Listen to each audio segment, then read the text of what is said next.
তো ফ্রেন্ড আগে ভিডিওটা দেখো।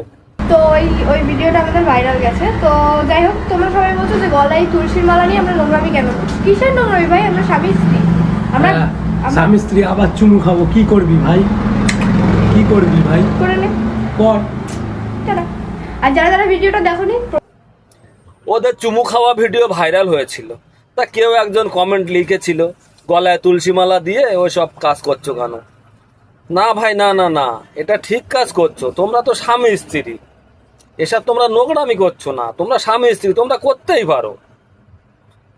তা আমি বলি ভাই, এইগুলো লোকজনের সামনে না এনে, সোশ্যাল মিডিয়ায় না এনে ওইটা আড়ালে আড়ালে করো। ওসবগুলো আড়ালে করার জিনিস। আর সেই যদি এসবগুলো তোমার যদি আড়ালে করার দরকার না হয়, যদি নোংরা না মনে হয়, তাহলে ওই রাত্রিবেলায় কি হয় সেটাও করো, আমরা একটু দেখে এনজয় করি।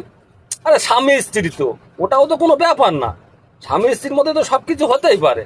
স্বামী স্ত্রীর সম্পর্ক নিয়ে তোমরা যদি সোশ্যাল মিডিয়ায় এসে চুমু খাওয়াখাওয়ি করতে পারো, সেটা যদি পবিত্র একটা জিনিস হয়, তাহলে ওটাও করো।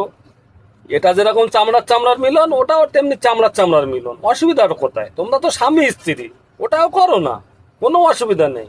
তোমরা করবে, আমরা এনজয় করব।